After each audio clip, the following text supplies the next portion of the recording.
We are back.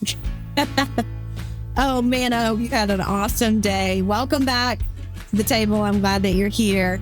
Today, we are going to talk about layers of you, layers of me. I think one thing I am discovering in my life is I am full of layers. Life is full of layers. Have you ever heard the statement, peel it like an onion?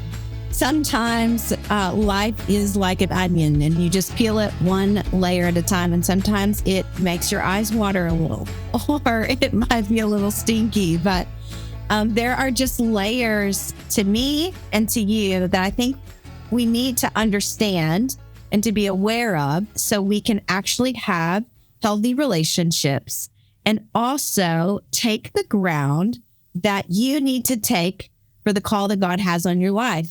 And so let's talk about 3 different layers of you. First layer, I would say it's the surface layer. This layer number 1 is a layer that you are maybe professional. Maybe this layer is the layer that you show people that you're funny. It's kind of the person that anyone will see. Maybe in your workplace, maybe at church, maybe at the grocery store, or if you're in a room full of people, it's the person that you present. Now, this isn't a fake person, but it's the safest version of you that you want to present to the world.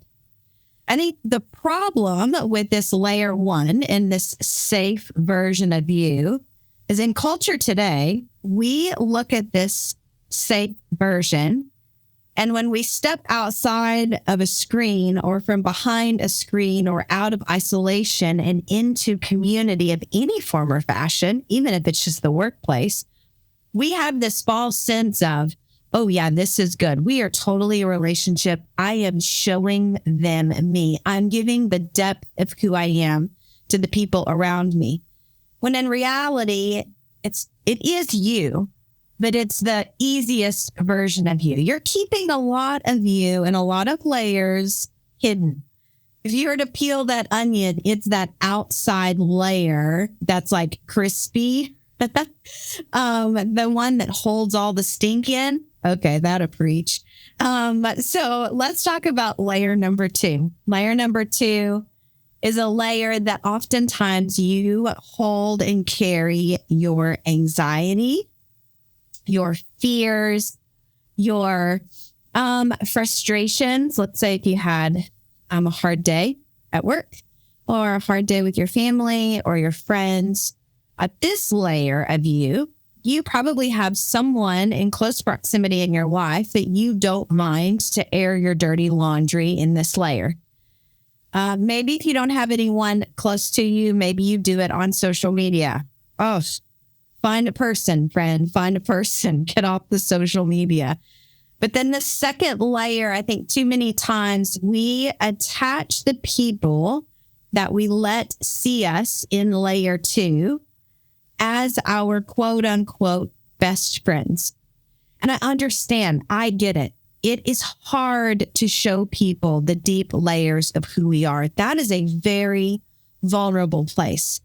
But I think when we bring people into the second layer of who we are and we get close to them and all that we share with them is either layer 1, the outside layer that holds it all together, or layer 2, the place that we can easily verbalize what we're scared about or what made us angry that day. And we call those close people our best friends. We're not really, or our close friends, we're not really letting them see the real authentic us. We're just letting them in close proximity to us. And I think the danger of staying in this layer 2 of our lives is we never actually dig any deeper within ourselves to reveal who we are. I also think whenever we bring people in this layer 2 and we put labels on them too soon, we are actually hurting the other person more than we're hurting ourselves. Listen, your words carry so much weight. And too many times when we're hurting or we're wounded, we bring people close to us, and in our fragile state, we want to put labels on who they are to us in that season. And although in that moment it's not hurting me, in the long run, it actually hurts the person that I'm talking to. Because I bring them in and I tell them who they are to me in that moment based on my needs. And then when my feelings change, I might go find another one. What happens to that person that you brought in and verbally told them something that it was never your intention to actually follow through? It oftentimes hurts other people worse. In layer 2, you'll find yourself in and out of seasons. So let's talk about that for a minute. In seasons of your life, you're going to have people in close proximity to you that get to see layer 1. They get to see you in your workplace. They get to see you in your layer 2. Maybe it is the people that you hang out with after work. But what happens when you change jobs? What happens to those people when you move to a different home or a different state? I think when we approach people and we put labels on things instead of just love, when we make transitions in our life, we have almost put everyone in cages to suck the life out of them as we leave.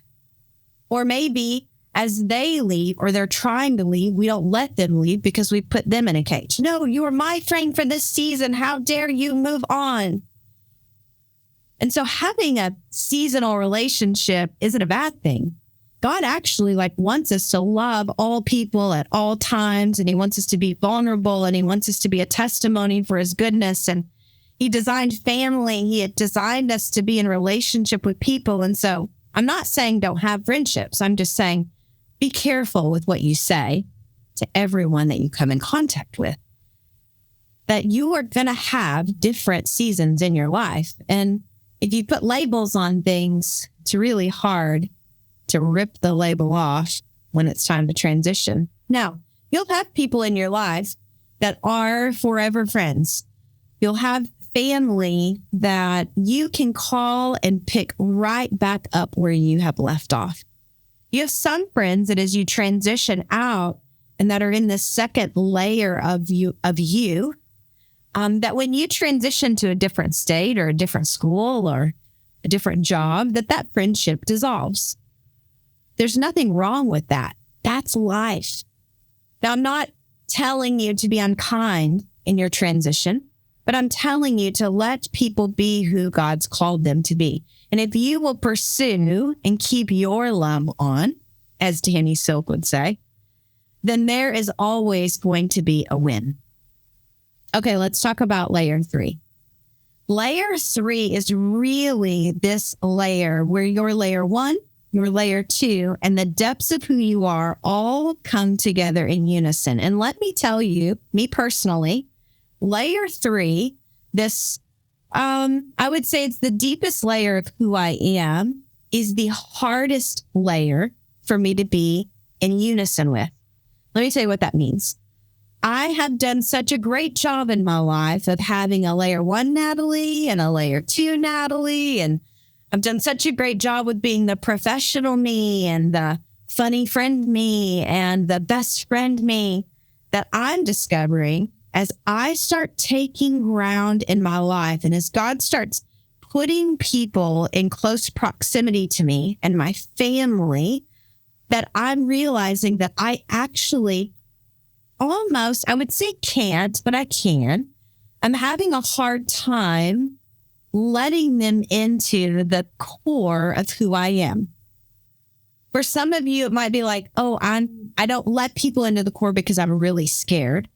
Or I am too ashamed maybe of what's at the core of me. For me, what I've discovered is actually I've done such a good job, not good intended, it's not good, it's bad, but I've worked so hard to try to have these different versions of me because of hurts, wounds, past conflict with people, past job experiences, that now I feel very disjointed. I'm just being honest. When I talk about something or when I let someone into my life, when I'm trying to figure me out, much less invite someone into the deep layers of me. And so what I'm discovering is there's this beautiful journey of healing that I've been on. And the healing that I've been on has actually been taking place as I take steps towards my future. Remember that like radical yes I've mentioned before, that I'm discovering this disjointed, fragmented part of me. And the goodness of God is that he sticks with me and he continues to heal those parts and bring them all together. I think about the Trinity. I think about the Father, the Son, and the Holy Spirit and how they all converge as one. And I think that's the goal of what we should all be pursuing. I know that's what I'm pursuing. I'm pursuing this wholeness on the inside of me that I can take all the layers of who I am and converge them as one. And then I can comfortably put them on display with those relationships that God has entrusted me with, that I can put them on display for my areas of influence, that I can confidently and comfortably be me in my workplace and my friendships and with my family. And I know there's boundaries in relationships. And so I don't want you to take this as me saying, throw all of yourself into everyone, but I want you to take notice that there's different layers of you. Make sure you have not allowed yourself to be so disjointed in your layers that the bottom layer, the core of who you are, make sure that's not fragmented. Make sure it's not broken into a million pieces. And if it is, God in his loving kindness can gently and kindly put it back together. That's the journey I'm on. I want to be an authentic version of me, and I want the same me to be with you here today and the same me that you see at a grocery store. Not a professional me, not a funny me, just me. I'm on a journey. All the layers of me. So I want to encourage you, man, you're beautiful. The layers of you are beautiful. And it's not that having layers is a bad thing. It's just making sure that you don't keep them so disjointed that you're actually broken.